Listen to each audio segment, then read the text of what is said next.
on 99.8 FM and online around the world and on digital DAB radio in South Hampshire. This is Southampton's Awaaz FM.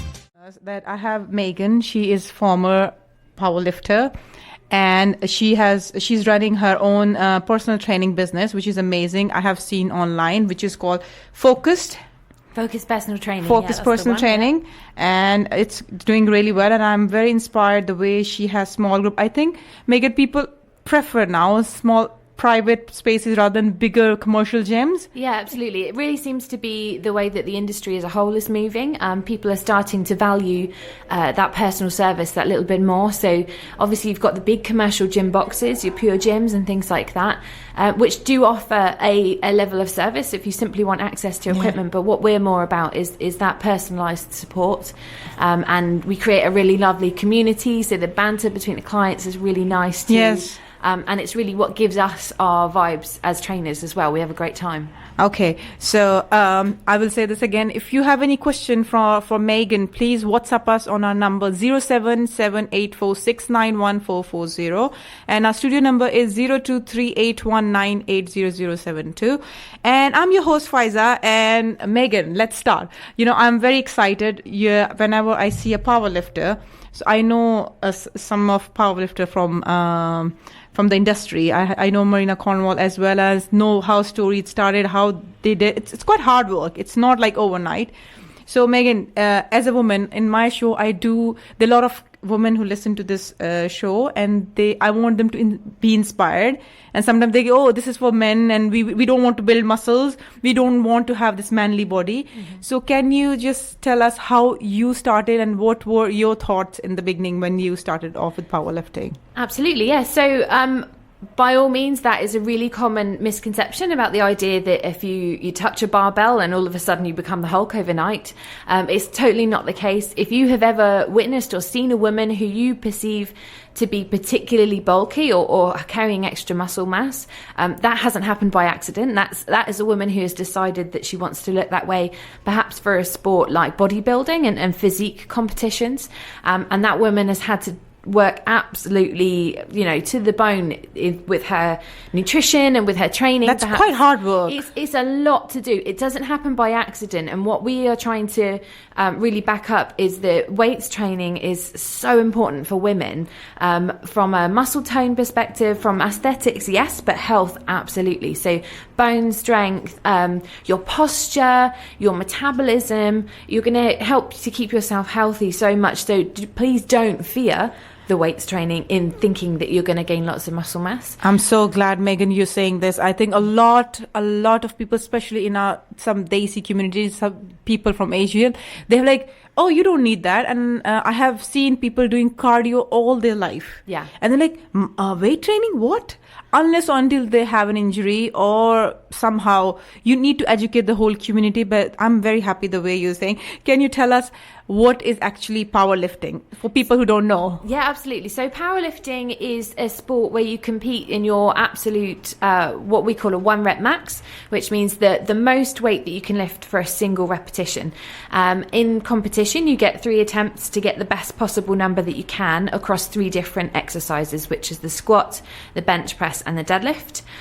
So it's reasonably formulaic in that regard, but obviously to achieve the best squat, bench press, and deadlift, you do a whole variety of training in lots of different disciplines that help to complement those 3 exercises, and then you go up against other women in a similar weight category to you. So again, it's not about being as big as possible, because you're competing against like-sized people. Yeah. And what's really great is as the sport grows and as we get more people involved with it, those weight categories are becoming a bit smaller, because when there's not very many people, we have really big gaps between the weight categories, because you can't just have one person in each one. Okay, I have another question somebody has asked me. What is the difference between powerlifting? I mean, this is what the lady has asked me. Yeah. She likes weight training, and she said, what is difference between powerlifting and physique training or going on the stage? So she's like, I think they're powerlifter, they look muscular. Yeah. And what is the difference between these two? So there's another one that also often gets thrown in the mix, which is weightlifting. So you've got physique competitions, which are literally about the aesthetics and how a body looks. Even within physique competitions, there's lots of different categories. There's things like fitness or bikini or bodybuilding, things like that. That's quite a big array. So yes, people always think that it's always bikini. So yes, please listen to Megan. There are other categories, there are other things as well. Yeah, definitely. They do all tend to compete wearing very little. Because it's all about how you can see how the muscle tone is, but like a bodybuilder will be a lot bigger and a bikini athlete will be a lot smaller. It's not a sport that I am as familiar with as obviously the powerlifting, and then you've obviously got weightlifting as well, which is the Olympic lifting, where you sort of see the weights go from the floor to overhead and things like that. It's what you would have seen in the Olympics. Okay, thank you for the information, Megan. We'll go to a nice song that... Okay, welcome back to the studios, and you're tuned into Awaaz FM 99.8, and I've got lovely Megan here, and who is glowing and glowing and glowing with her. Megan, you are expecting a child as well? Yes, I'm 33 weeks pregnant now, so this is baby number 3 for us. Okay, I must say you look very pretty, and you have that pregnancy glow on you. Okay, Megan, we were talking about powerlifting a lot, so let's talk about Megan. How Megan started. You were always a sporty girl, or you chose, or what happened? How you started? Well, actually, going right back to when I did my A-levels, I wanted to get into musical theatre. I did all my A-levels in dance and drama and music, and did a lot of singing, things like that. So that was actually something I was initially aiming to pursue. I spent a year or two auditioning in London for various performing arts colleges, but as much as I've got a reasonably good voice and I can reasonably hold my own in acting, the dance just is not a natural thing that comes to me, and when you're surrounded by triple threat people, then I just couldn't quite keep up with that level. So it sort of came a time for me to have a think, and I essentially swapped my hobby of fitness with what I wanted as my career in musical theatre. So music became a hobby for me, and I joined a function band, various function bands. The longest one I was with was local. You have always been in Southampton? Or? Yes. Yeah, I'm a home baby, really. I grew up in Hedge End. Yeah, I grew up in Hedge End, and then I moved in with my other half on Hill Lane, and then we bought our first house over in Bitton Park. And I studied in Southampton as well. And now you have 2 lovely girls. I do, yes. I've got 1-year-old Phoebe and 3-year-old Robin. Okay, I've been asked a question, Megan. How do you stay fit with 2 kids and you're expecting another one? Just give women a tip how you can be pregnant and still be active and not put on so much weight. Come on, give us some tips. Oh, well, there's loads, really. One thing is to bear in mind that when you're pregnant, you don't need to be wrapped up in cotton wool. So particularly if you have a background in training anyway, you don't have to stop everything. Obviously, there's particular conditions in your pregnancy and risk. If you're a high risk person, you will need to do things slightly differently. But unless there are any contraindications, which is a technical term for things you shouldn't do, then, following exercise under the guidance of a qualified professional is absolutely a good thing to do. So do you offer services for pregnant women post and prenatal as well? Yeah, pre and postnatal. Obviously, I've got a lot of personal experience of training pre and postnatal. Of course. And so things to do. It is a challenge. I can appreciate it is a big challenge to find the time for yourself when you have young children. But it is really important for your mental health as well. It's so much, particularly for me, embedded into my own identity, my fitness. So that freedom that you feel in, if you can find yourself an hour where you can be child free and just think about yourself for that hour, which is always something that mothers struggle to do, is to think about themselves for a little bit. But actually, it's that whole oxygen mask analogy of, you have to take care of yourself and your health to enable you to take care of your family as well. Of course, you should fill your cup of tea first, and then you can serve other. Yes. And I think I'm a mom as well, so I can relate to that. If you're the pillar of the house, when you're strong, calm, and really in a good headspace, you really affect the whole family. And Definitely. If you're in bad mood, your kids are affected, your husband. I think it's a really okay. So Megan, how do you keep yourself fit during pregnancy? So I've kept up my weights training throughout, and I still train regularly now.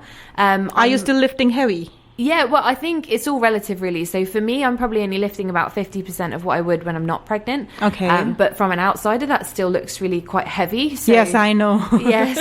So when I'm competing, I've gone up to like sort of as heavy as being able to do a 140 kilo squat. But now I'm squatting with, say, 60 kilos, for example. So for a you're lot still of doing people, it. Yeah, and I would never, if someone walked into my studio today at 33 weeks pregnant and said, I want to do some squat training, I am by no means going to put 60 kilos on them, but I know what I'm capable of and I can adapt to me as an individual. So yeah, that's what I do. Okay, so you have listened to all the tips she's giving, and if you have any more questions from Megan, you can ask her. And she's running her focused personal training fitness business, which you can search. We have shared on social media as well, and you can get in contact with Megan, and she has lovely packages offers as well, so you can choose whatever you want. And I personally think this is a very, very good thing, Megan, you're doing for the community. And especially I have experienced personally a lot of things. People feel intimidated in bigger gyms and they prefer small personal studios.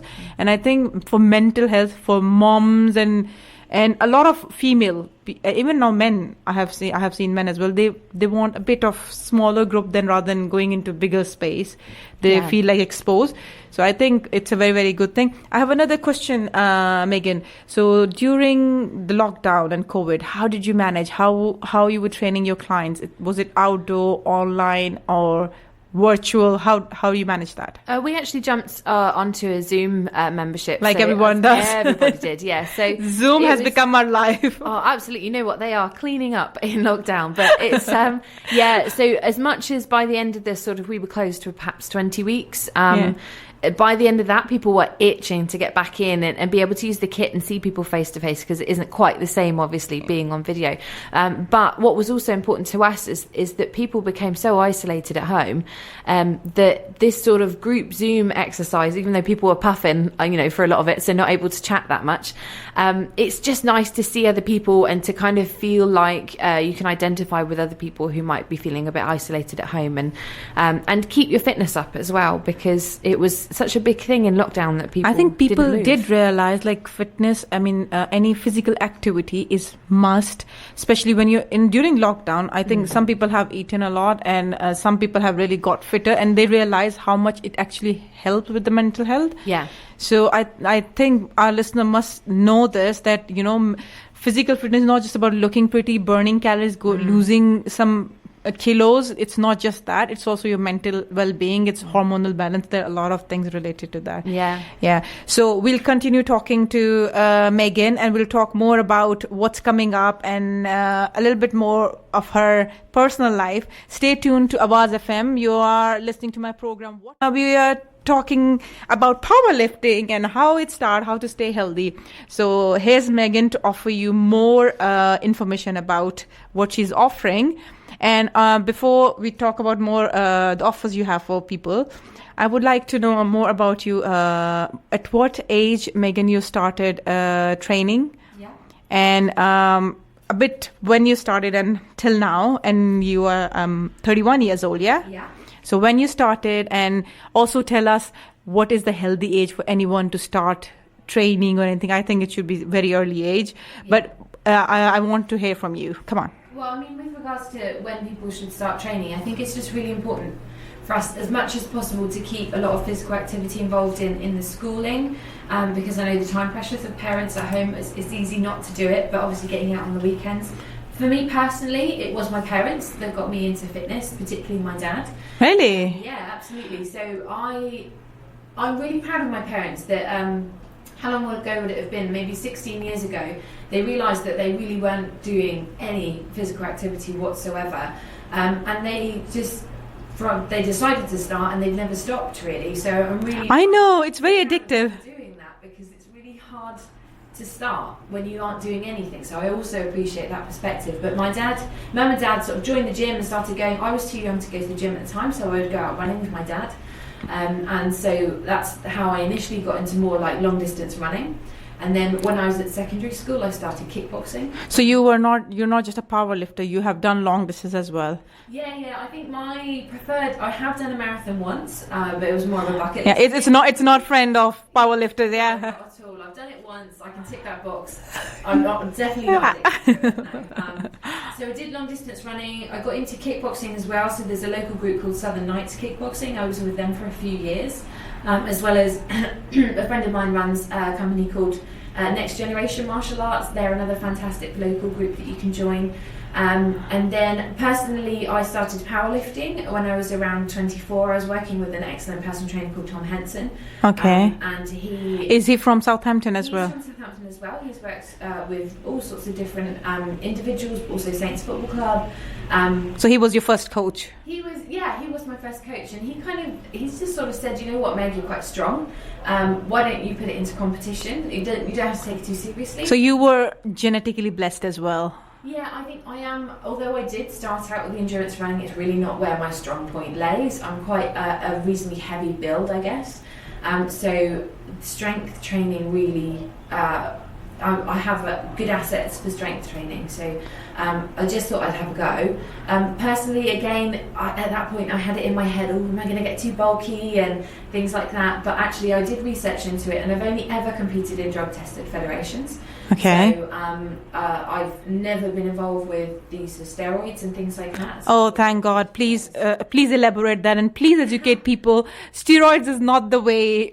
No, I mean... Okay, sorry, Megan, I'm just interrupting, but I would like, this is a very important thing that you brought in, because a lot of boys are taking it, even girls are taking it. Yes. So tell us, what are steroids first? Okay, so anabolic steroids, and you know what, because I'm so not involved with steroids, I don't know a huge amount about them, but it's about stimulating your body to grow excess amounts of muscle and increase your strength. I'm sure people who know more would quite happily correct that, but for me, that can put a lot of pressure on your heart, and it's really scary that so many young people are getting involved with it, because the steroids don't recognise your bicep and say we're going to make your bicep grow. They just recognise all muscle, so it can cause things like an enlarged heart, and that's really dangerous, and it can cause sudden death in young people. Oh, wow. There's a whole generation Scary. of people in their 50s now that are dying really young because they've been sort of prolific steroid users throughout their whole life. So it just wasn't something for me, so I steered well clear of it, and I've only ever competed in drug-tested federations. So that's a very good thing, Megan, that you're promoting. I would like to say this to my listener as well. Please, a lot of people out there, they want quick results. Yeah. They want to see this, especially boys. So please, steroids is not your option. Please look for long-term health and well-being, which is more important. Doing a sport is not about looking inch by inch perfect. Being strong and healthy is the most important thing, rather than going ripped and just, having these people also develop health, eating disorders. Yeah. And I have heard and I've seen people having other health issues taking that, which are quite personal to them. Everybody's different, and which are very, very scary. So please, I would like my listeners, if you're listening, please, no steroids. Say no to steroids. So there's another, just to give her a shout out as well, there's a lady called Priya too, who is based over in Bitton Park as well. So, eating disorders and things like that, it's a really scary topic. Yes, I know Priya, she's lovely. Yeah, I know her. She's a dietitian, so she's a really great person to get in touch with. If you or you're concerned about perhaps your children, adolescent children, yes, Priya. Eating disorders, then she's a really great person. Yes, just how I do attend her some classes, and I have seen her reformer. I totally love. She's a lovely lady, and she's definitely an expert in it, and she has lots of knowledge to offer. So, okay, so as we are talking about steroids, I would like to tell the audience what they should replace to build muscle naturally. And I know it naturally takes time. Yeah. It's not overnight, but how did you maintain to retain your muscle mass and gain muscle mass, and especially for men and boys, because they want to build bulkier and more muscle. So you please give us some advice on that. So it's a bit of a challenge really, because so much of the time people will come in and they want to both lose body fat and gain muscle, but the two things kind of live in slightly different environments. So when you want to gain muscle, you have to be in what's called a calorie excess, so eating slightly more calories per day than you would naturally burn off. And then obviously when you want to lose body fat, you need to be in a calorie deficit, so eating less calories than you're burning on a daily basis. So again, coming back to what you said, you need to have a little bit of patience with it, and treat it in different scenarios. So are you in a muscle growth phase, in which case you need to accept that you're going to be a little bit softer around the edges whilst you build your muscle. And then if you want to either get into a physique, or you've got a holiday coming or a wedding or something like that, that's when you move into calorie deficit time. And you need to be a lot more observant about what you eat and the quality of what you eat as well. Okay, thank you for your information, Megan. I think it's much more clear, and I think people need to know more about food and its long-term commitment. It's not just quick fix. A lot of people want that, and as you said, Megan, that there are other replacement. What about the protein powders? So it falls under the category of supplementation. So you need to make sure that you remember that supplements are there to supplement what is already the best diet that you as an individual can achieve. So protein, so things like whey protein, it's quite a natural thing. So some people think there are a lot of products in a lab or something. Yeah, but whey is just a byproduct of the dairy industry. So they realized that it was a substance that had a lot of protein in it and remarketed it to the fitness industry. It's just whey isolate is a safe product to have as a supplement to increase your protein intake. Okay. But you should be trying to get protein from lots of different sources. Welcome back to the studios, and you're listening to Awaaz FM 99.8, and I'm your host Faiza. You are listening to my program What Women Want. Welcome back, and I have Megan, former powerlifter, and we have spoken about a lot of things. And Megan, before we run out of the time, I have few general questions that I ask mostly women who come to my show, and I ask them these general questions. So everybody has different response. So I will ask you these questions, and I hope you don't mind answering them. Go for it. They will just be spontaneous, be yourself. Okay, I'll just get. Okay, so what is the most important thing in your life? It's got to be my kids. I mean, the business was kind of like my first baby because that came along before the family. But I've really taken to having children, and my clients often know that they can distract me from getting them to do more exercises by just sort of saying, "Oh, how are the girls doing?" And then I'll go off on a tangent and talk about them for ages. Okay, so yeah. Your kids are your first, the most. So husband doesn't fall in that criteria. Oh, I mean, he's involved. he's on the side. No, he's absolutely fantastic. And there's no way I could do the business that I am doing and have the children, the really compact age-wise children, if I didn't have a husband who really, really just gets stuck in. How you see how much you change when you become a mother. Yeah. So everything becomes secondary. Yeah, yes. Definitely. Okay, let's move on to the next question. What would you do, Megan, if you have given best circumstances? Like you are privileged and you can able to do whatever you want and there is no barriers, and what actually you want, what would you like to do? I'd like to continue the work that we're doing, but impact more people, hopefully, and, take more of a role within the community and improving the health of the community. As we all know from the last few months, the impact on the NHS of things like obesity, diabetes, inactivity is huge, and such a huge proportion of what the NHS do are things that could be prevented if we're all just that little bit healthier. So trying to find a way of bringing what I can do to more people and actually making a statistical difference in the community to how healthy we all are and the quality of life that we all have. Well done, Megan. I would like to do the same. I'll join you in that. But this is a very, very well said. I think this is the most important thing after COVID. What has been going on? I think this is the utmost. People have realized that now. Yeah. So it's better to have prevention before getting to that stage. So it's just really enjoy life more. Yes. Yeah. Simple as that. Yeah. Megan, you're a role model. Okay. Let's move on to the next one. You might not answer the same thing. I know your kids make you happy, so it's just simple. What comes to your mind right away? What makes you happy? Family. It's probably family for me. I know, so it's boring. It's the same answer as before. No, that's really good. Yeah, just chilling out and out with family. Yeah, absolutely. So click when you think of what makes you happy. A big smile on your face is your family. Yeah. Okay. Yeah. Okay, let's move on to the next one. What will you change in your life if you can? Wow. That's really tricky, really. I think I am quite privileged in that, we have our own home and things like that. I think perhaps being able to, like I said, maybe you did. You were in drama or dance. If I could invent some extra hours in the day, that would be grand, because I do actually really miss singing and performing, and that's something that has definitely gone by the wayside since I opened the studio about 5-6 years ago. I left the group I was with at the time, Madison Heights, who are still gigging in the local area. They're a very good soul and Motown band. You miss that? Yeah, if I could fit an extra maybe day and a half in the week, then I would be able to continue performing, singing. And again, the last question, that brings a massive smile to my face, just dancing around, being with live musicians. And they're having, live music is such a tough industry at the moment. So Megan, you have still passion for music and this. Yeah. And I can see you just still want to squeeze it. And as a mom, I know, I can understand, like, you're all the time on the go and this and work, everything. Yeah. And you still want to do that. Okay, we will request Megan to sing something for us at the end if she can. And okay, Megan, let's move to the next one. Okay, the last one. And it's just simple. I know the answer already. Okay, if you have to choose family or career? If I had to choose, then it would have to be family. Yeah. But I love that being self-employed enables me to do both. Okay. And wind it together. Well done. Very good. Smart answer. Family before anything else, because family is the first priority which you stay. Actually, you work for your family, don't you?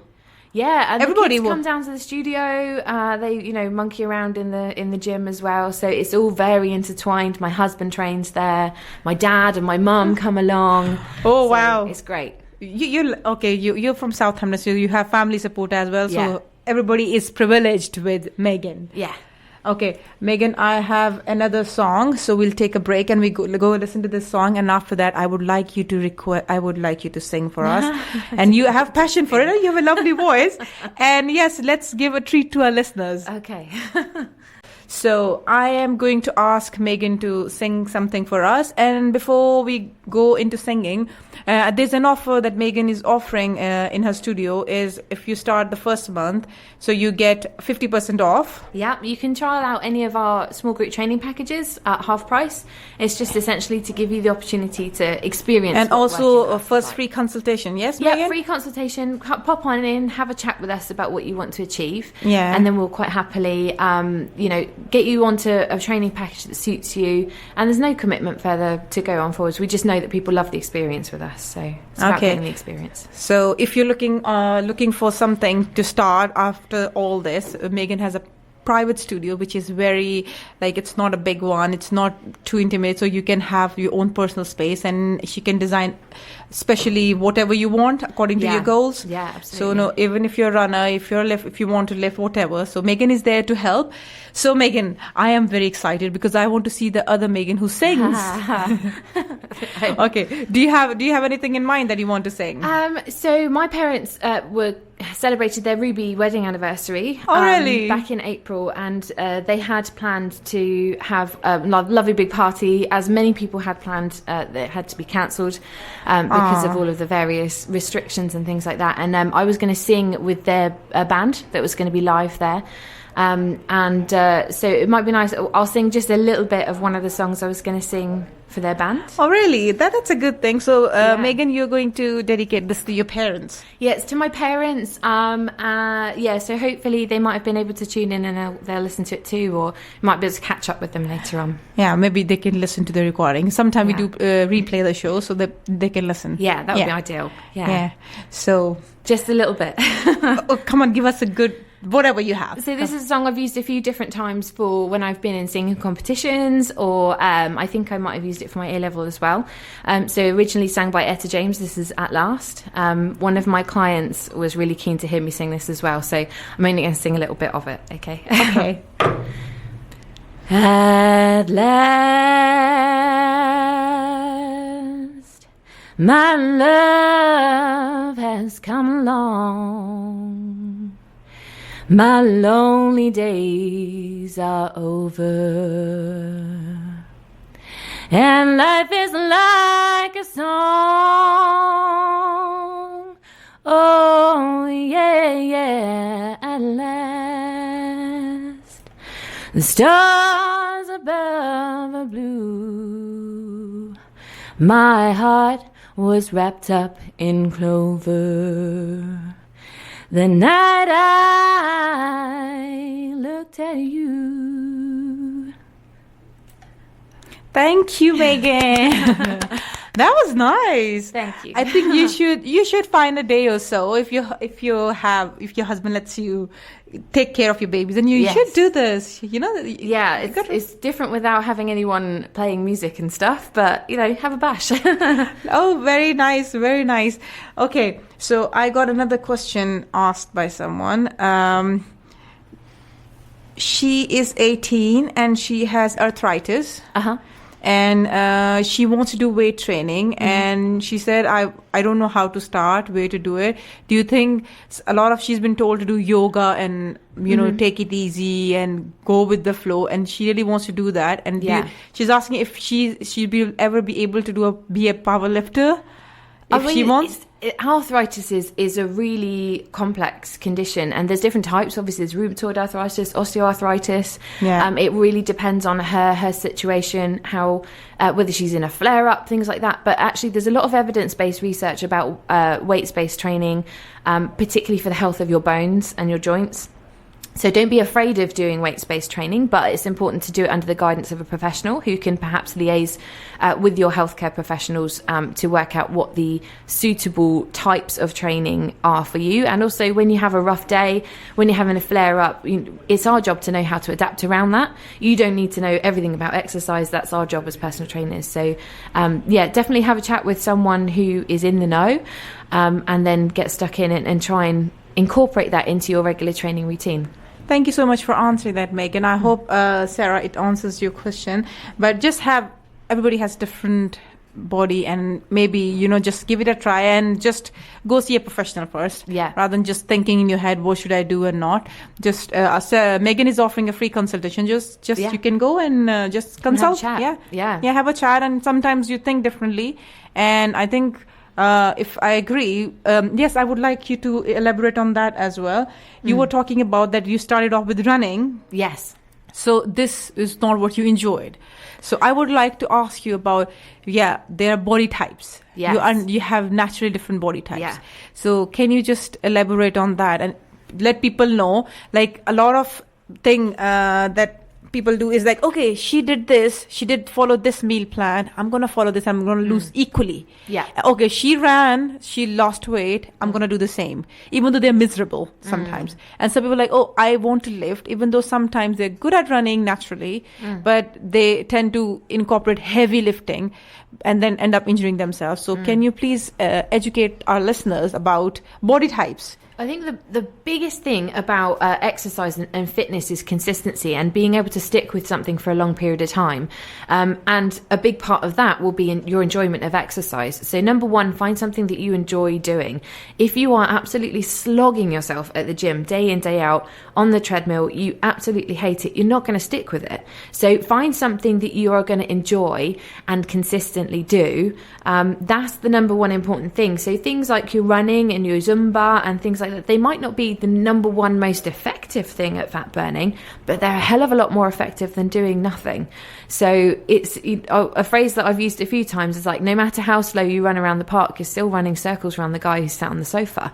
So if running is your thing and you love it, do that. If weightlifting is your thing and you love it, learn how to do it properly. Yes, the technique. And then do it what works for you. We've got clients who love running but know that weights training will make them better at running. So they come in and do weights training with us once a week, and they'll do the running lots of multiple other times per week. But it's finding what's right for you and then finding the community in which supports you to do that. So make friends who do it as well, because then when you train with other people, your exercise adherence is so much better, and then sticking with it is what's going to make you healthy long term. So this is very well said, Megan. You have said that's like, choose something that you enjoy. Choose something, and it's not just running or just cardio. A lot of people think, this is also another question which somebody has asked me, and this is generally most of people think that cardio, running, losing weight comes to cardio. So do you believe in this? So cardio is a really good complementer to doing weights training. So it's really good to have a mixture of them. You don't need to do what's called loads of steady state training, which is where you go at a certain pace and keep going for half an hour. What's the best thing for building your fitness is interval training. It takes a lot less time. It's quite hard work. It's quite unpleasant. Your heart rate's going to go quite high. You're going to be quite out of breath. But it is effective at building your fitness. You don't have to do long distance running to have good cardiovascular fitness. Yes. But complement it with the weights training. So it's all about the yin and the yang, the nice mixture, and building a program around you, your time schedule, your budget, and things like that. Do what works for you, because, like I say, the most important thing is that you do something. Yes, thank you so much, Megan. I hope we have answered all the questions. And please, listeners, you're listening, cardio is just not one thing that to lose weight, just do cardio. So building up strength will help you improve your bone density, overall mental. It's just not one thing. Better, your muscle tone's better. Yes, and you will never bulk, please, especially ladies. Yes. You will not bulk. You're not going to do that accidentally. No, you're not going to become Hulk in few sessions. That's not true. Yeah. Okay, we are going to wind up and say goodbye at this program. We're going to end this. So I'm going to have another song lined up, and before we go to the other song, I would like to say thank you to Megan to coming to us. Thank you so much, and thank you for your knowledge and sharing with the listeners. And I hope a lot of women get inspired and their point of view from powerlifting, whereas you're a former powerlifter as well. So it's not just, I wanted our listener to know, it's not just what they think is bulking and thing. It's a very healthy thing. So do what you enjoy. And I'll finish this with a nice saying. Please be safe, stay safe. There's COVID going on around. I know it's crazy, but please do your minimum and still follow the guidelines and stay safe. Please do not go out and about and socialize unnecessarily unless or until it's required, because it might not be for young people. You might not be at risk, but for elderly people, please just be careful. And I will see you next week. So there's another song. And bye from Faiza and Megan. Bye. Bye.